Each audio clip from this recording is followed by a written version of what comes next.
Chapter 23. Namdharaka asked Siddha, Holy One, you vividly described to me the greatness of these holy places. It was as though I could see them all clearly with my own eyes. Wherever the Lord manifests himself, there abide all the gods and holy places. Therefore, as you have said, this Sangama is as holy as the confluence of Ganga and the 5 holy rivers. In this place, even the birds and beasts which take a dip in the river and drink this water are sure to obtain liberation.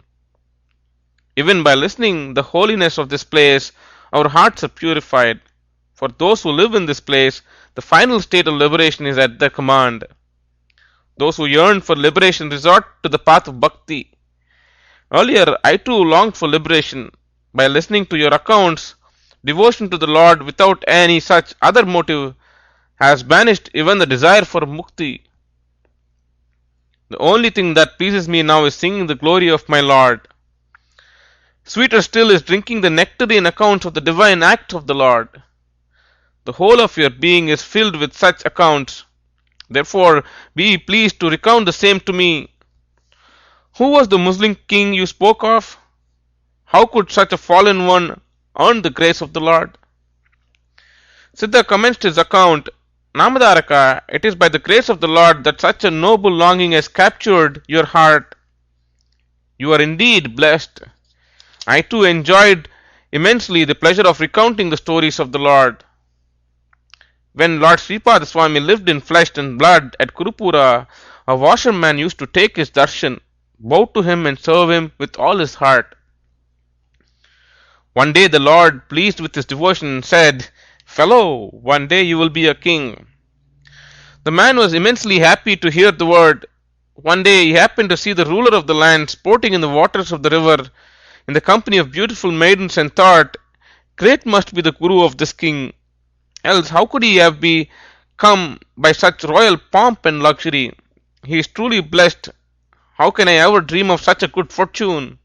At once, Lord Sripada, who too came there for his dip, knew his innermost thoughts and said to him, My dear, you are now quite old. You will not be able to enjoy such pleasures even if you get them now. I assure that in your next life you will be a king and enjoy such pomp and power. Do not feel anxious. The washerman said, Lord, the blessing you have given agrees with my heart's desire. It will be possible only for a youth to enjoy such pleasures in full. But pray, grant me that I shall be blessed with firm faith in you in spite of my royalty in my next life. Sripada blessed him, saying, May it be so. After some time, the washerman died and was reborn in the royal Muslim family in the city of Vaidurya. In the course of time, he became the king.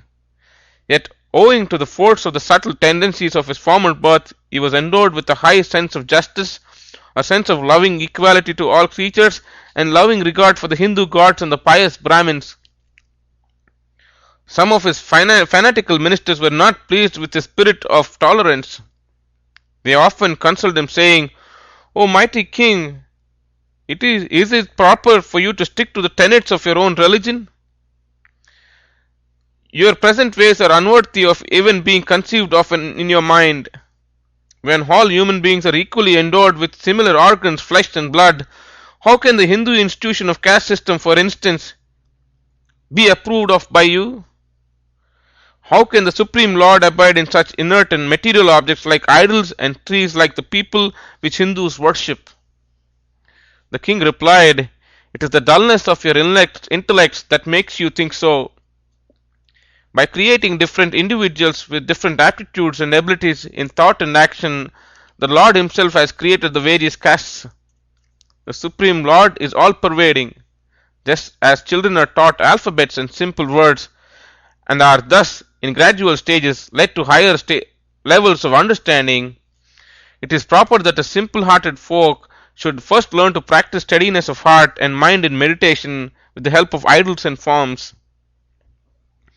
Such steadiness in meditation leads to higher states of understanding and wisdom. Then they will be able to comprehend the supreme, all-pervading, formless God. Even a mirror, when it is covered with dust, cannot reflect the object properly. When the dust is wiped off, a clear image is obtained. So too, as long as the mind is impure, it cannot grasp a clear conception of the Lord. But when it is purified through such devotional practice as meditation, it can understand the glory of the formless. It is therefore proper that I respect pious Brahmins too, who are the knowers of perennial wisdom of Vedas, which is its own authority, for their practice accords with their misunderstanding. You too will do well to imbibe my attitude to them. Such Brahmins are deemed divine even by the gods. Indeed, all those who live in the accordance with the holy laws enunciated by the Vedas and the Smritis are worthy of reverence. Therefore, you should outgrow your fanatical and communal prejudices. The councillors were not pleased with his logic, but they could do nothing else than keeping their own counsel. After some time, the king was laid up with severe boils on his thigh. Several physicians had failed in their efforts to cure him, and the king could not bear the suffering. He could not even take food. One day he sent for the pious Brahmin and humbly requested him to suggest a way of getting rid of the disease. The Brahmin said, "Sir, you are a Muslim king, I am an orthodox Brahmin. If you do what I say, your people will not spare you. So I shall offer my suggestion only in strict privacy." The king agreed and accompanied the Brahmin to a faraway place, a tirtha, a hallowed place. There the Brahmin said to him, "Disease is always a consequence of sins of our former lives. It can be cured by giving away religious gifts, dana, or by administering medicine, or by worship of deities. But the most efficacious means is to take darshan of great Mahatmas, which indeed cleans us of all of our sins." I shall recount a story to illustrate my point. Once upon a time there lived a fallen Brahmin in the city of Ujjain. He let off the principles of right conduct enjoined by the Shastras to the winds and lived the life of a libertine.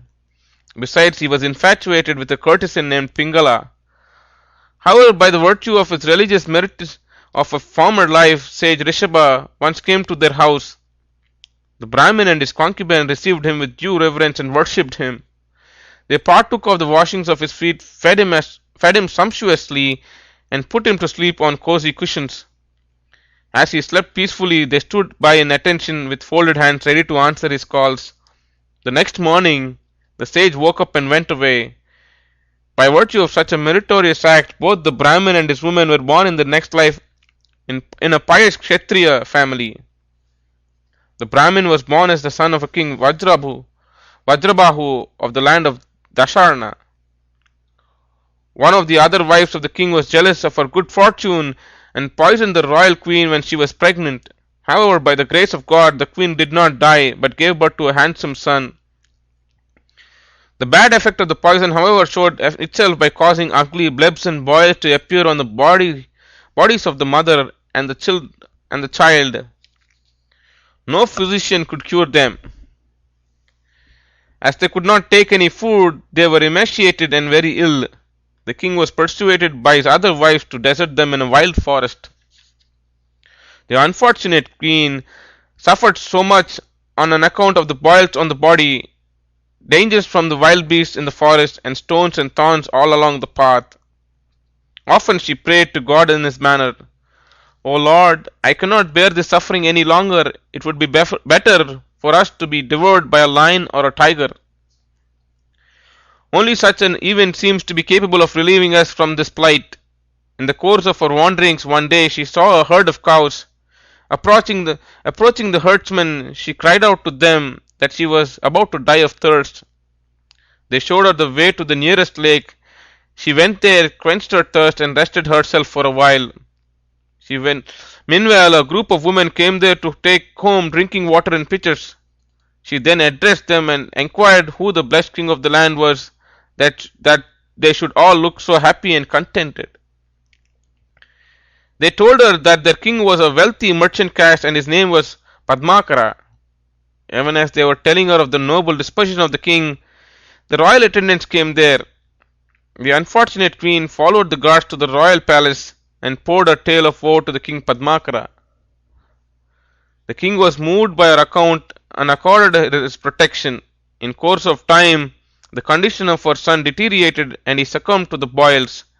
The unfortunate mother lamented, "O my son, you have deserted me in this ocean of misery. Do you not care for all the hardships I had to face for your sake? I was separated from my husband and parents only on account of you. I loved you as my very life. I cannot live without you." By a strange coincidence, sage Rishabha came there, heard her lamentation, and said, "Mother, why do you wail in vain? This world is illusory and transient. The merely material mortal body does not deserve to be invested with the illusory fondness and feeling as for a son. Just as the worm dwells in its improvised nest of thorns and acts in its proper manner as long as life exists in it, the soul inhabits the body which is built in accordance with one's previous actions and undergoes the various karmic effects. The soul, which seems to have sprung from the workings of karma, the modes of nature, gunas, and time, is indeed an aspect of all-pervading consciousness. Indeed, he is originally beyond all relationships and difference of sex. The phenomenal body, which is both births and deaths, is based on ignorance. Still, as the nescience is benignless, the jiva or the individual soul is said to be endowed with bodies from times without beginning. Knowing this, you should keep up your mental poise and face your prarabdha with courage. Devote the rest of your life to the service of the Lord." The unfortunate mother replied, "Lord, the wisdom which you have so compassionately expounded to me cannot take root in heart of me who am in the grip of ignorance. May you do to me that which would console my heart. When I am in such dire distress, you have come to me as the embodiment of the Lord's grace." The compassionate sage knew by his yogic power that her dead son was his devotee in his previous life, and sprinkled a little sacred ash on the corpse. At once the boy came to life and sat up like one who woke up from deep slumber. The sage, by his mysterious power, blessed the boy with a sword and a divine armor and the strength of 12,000 elephants, and told the mother, "Your son is blessed with long life and royal authority. He will be invincible." And the sage went away. In the course of time, the blessings of sage fully bore fruit. Thus, the power of holy sages cannot be adequately described. "Therefore, seek the protection of such a one," said the learned Brahmin.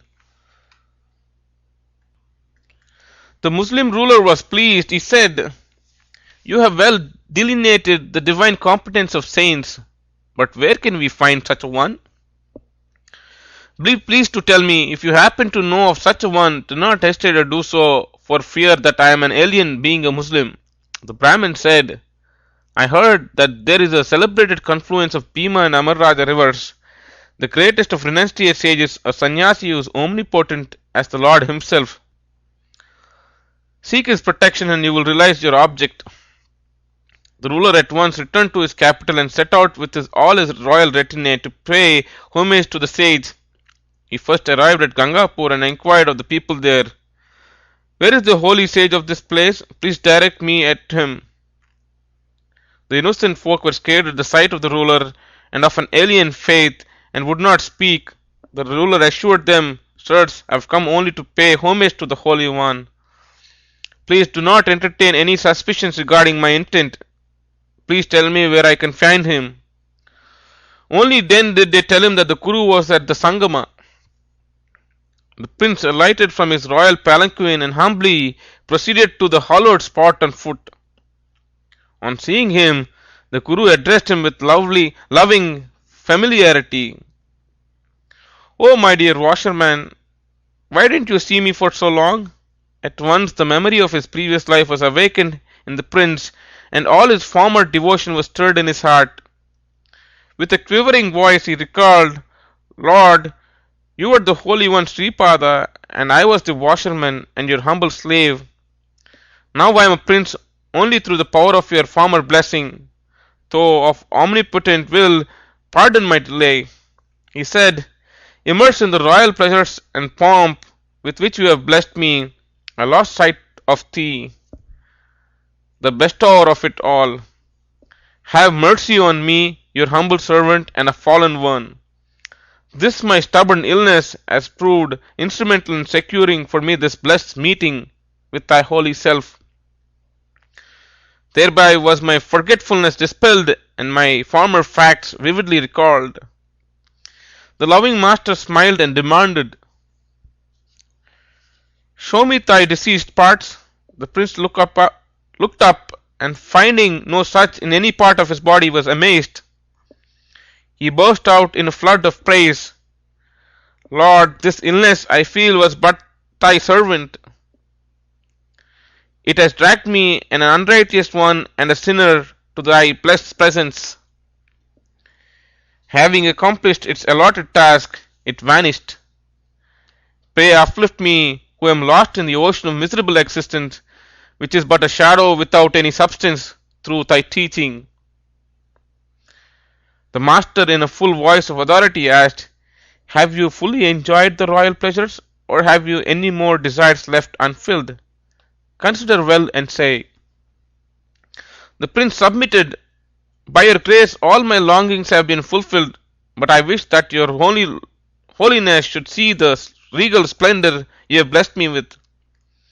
The master replied, "O prince, how can I ever step in your realm where holy cows are slaughtered?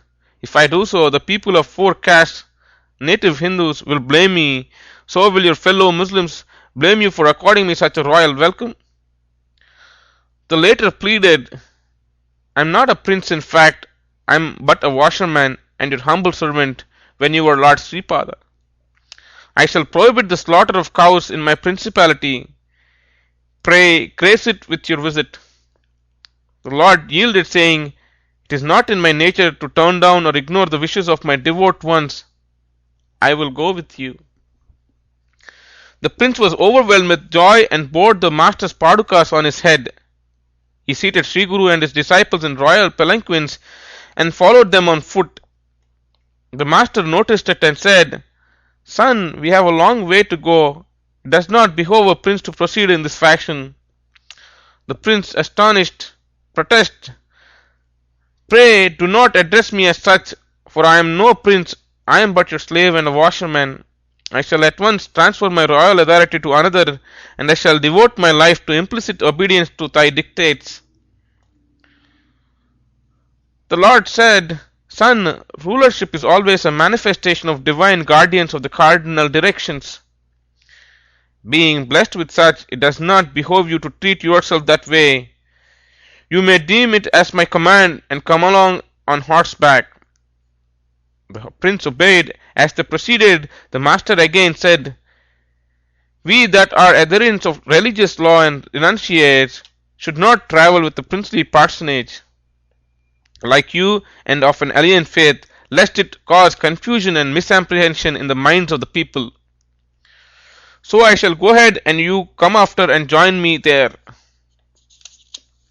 So saying, the master reached the holy place of Papanasa 44 kilometers away, courses away, miraculously in just half a minute. The disciples who were there pleasantly surprised to find him in his devotions. Naganatha then took him home and offered him worship and bhiksha. After lunch, the master said that a Muslim prince was coming to meet him at the holy spot and went there again. After a little while, the Muslim ruler arrived at Papanasa and seating Sriguru in the royal palanquin and taking all the disciples with him, proceeded to the city of Vaidurya.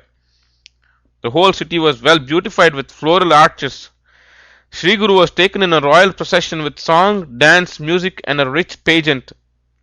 Cries of glory to Sriguru went up in the air.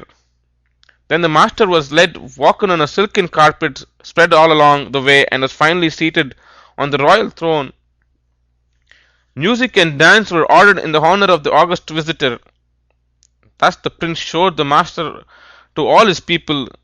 The bigoted ones among the Muslim population were displeased at the honor accorded to a Hindu saint, but the devout ones praised him.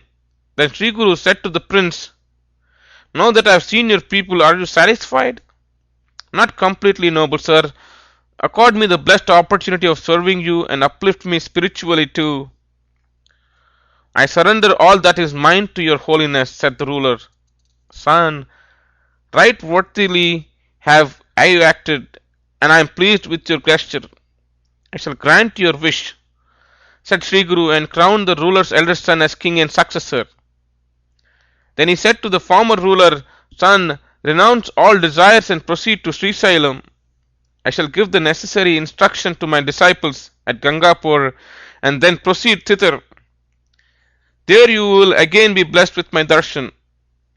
Then he bathed in the river Godavari and went to the confluence of Bhima and Amar Raja.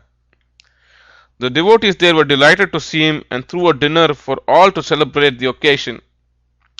Then the Guru said to them, Our fame has spread everywhere. Even those who are devoid of true devotion will flock to this place out of selfishness and greed. Hence I shall leave this place and proceed to Srisailam. When the master got ready for departure, the natives of the village rushed to him and begged him not to deprive them of his divine presence but to stay on. The Lord said, Do not feel sad that way. How can I bear to be away from my devotees? I only seem to leave for Srisailam only to the grosser vision of the physical, but I will ever abide here in my real state as the spirit of or the real self.